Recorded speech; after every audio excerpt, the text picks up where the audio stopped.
Hey everybody, Glenn Younes again for my reoccurring video blog here on PressBoxOnline.com. The thing is really growing, so we want to thank you guys for that, because without you, well, we couldn't do this. And thank you to PressBoxOnline.com, of course, and Carbiz, our title sponsors, Carbiz.com. You can find them online. We're growing. We actually got a couple more coming on board, so we're excited about that. We're also building the set a little bit, just a cheesy whiteboard and a little We Won't Stop. Also, all my toys over here. Little Maryland, what's up? No, Randy Etzel, what's up?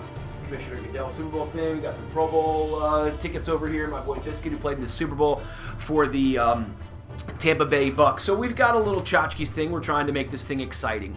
That's all to distract you from the Ravens' 1-4 start in the regular season. It was an overtime loss to the Cleveland Browns, of course, at M&T Bank Stadium. First time Cleveland has beaten the Ravens in Baltimore since 2007, so Harbs and Flacco have never lost at home to the Cleveland Browns. All right, what does this mean? And it means many things, and we'll get into a bunch of questions, as you'll see. And we'll just throw them up. They relate to Ozzie and DPs and looking forward to the draft.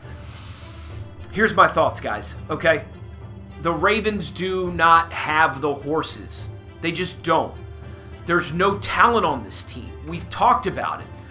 Do these guys deserve to play in the pros? Sure. Do they deserve to be 1 and 1A type players? No, they don't. These are 2s and 3s and 4s that we're asking to be 1s and 2s, and that just doesn't sort out to victories. It just doesn't. I'm sorry. Listen, we looked sideways at all the pundits when they said, Ravens are in the Super Bowl, Ravens are a contender. We asked where the elite talent was. We asked where the elite playmakers were. We asked where the skill position talent was on this team, and it's yet to be found.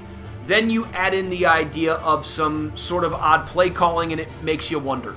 You know, the Ravens couldn't stop anybody yesterday. 30 points at home in Baltimore should be quite enough to walk away with a victory. And it wasn't. And if Cleveland had any sort of reasonable clock management, they would have won that game in regulation, but they didn't. And they ended up winning in overtime. I don't blame Justin Tucker for missing a field goal, 51 yards. Should have been instead of 51-52, it should have been 41-42. But they take a bad penalty. Jason Babin lining up in the neutral zone is insane to me. The reason he's on the team, his agent's a local guy, and this. Please, goodbye. Look. You can sort this thing 10 ways from Sunday. I said this on the radio with Glenn Clark and PressBox Online on Monday, and I'll say it again right here in the vlog, the video blog, my blog, GY Show, or as Clark says, Glenn YouTube. Wow, that's really good. Glenn's really good. Not this Glenn, that Glenn. But I'll say it here. You know, and you'll see the picture. A lot of people are calling for Ozzie. A lot of people, Ozzie's lost his magic. Ozzie's lost his feel for the game. He can't find players anymore. I don't know who to blame. And you'll see this come up here too as well. We'll talk about Dean Pease in a minute. I'm not sophisticated enough to know defensive schemes, which I'll get into in a minute. I also don't know the inner workings of the Ravens draft and how they scout players and how they go get free agents well enough to know. But I do know this.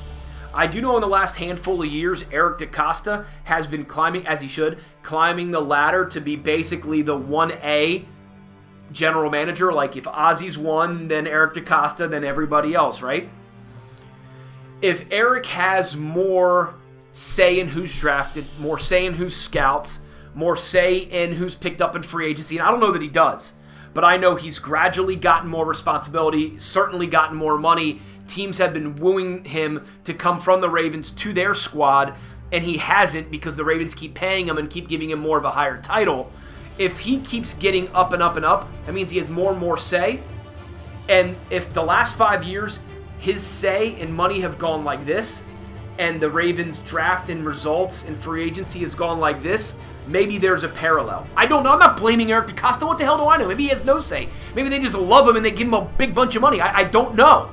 But here's what I do know. Results are speaking for themselves, and you can't whiff on Elam, on Art Brown, and on Terrence Brooks. You can't do it. 1, 2, and 3 picks. First round, second round, third round picks in 2 years. You cannot miss on guys like that, especially when the defense is the thing that can't hold the water. You just cannot. You can't. So I don't know if that's Ozzie or if that's Eric DeCosta to answer these questions. I don't know. But here's what I do know. The Ravens don't have the talent. They're just not getting the talent. You can see it. I can see it. You can see it. That's one thing. The second thing is everybody's calling for Dean Pease. You can see it right here. Everyone's calling for Dean Pease. I'm not sophisticated enough to know what type of schemes they're running, to know if it's Dean Pease's fault or not. Look, I know a lot about football. I don't know the details. I don't know that. I can't tell you what he's running or not running. Here's what I think, though. I think maybe they don't have the talent, one. Two, they don't have the smarts on that team for Dean Pease to be able to crank up the defense the way he wants to. I know the guys that played here when the Ravens won Super Bowls and went to division titles, and those guys called Dean Pease Coach K because he is knowledge, coach knowledge. And I'm not sure he's able to implement that knowledge into this year's team because I'm not sure they're good enough or smart enough to run the defense that Dean Pease wants to run. That's my take. I'd love to hear yours.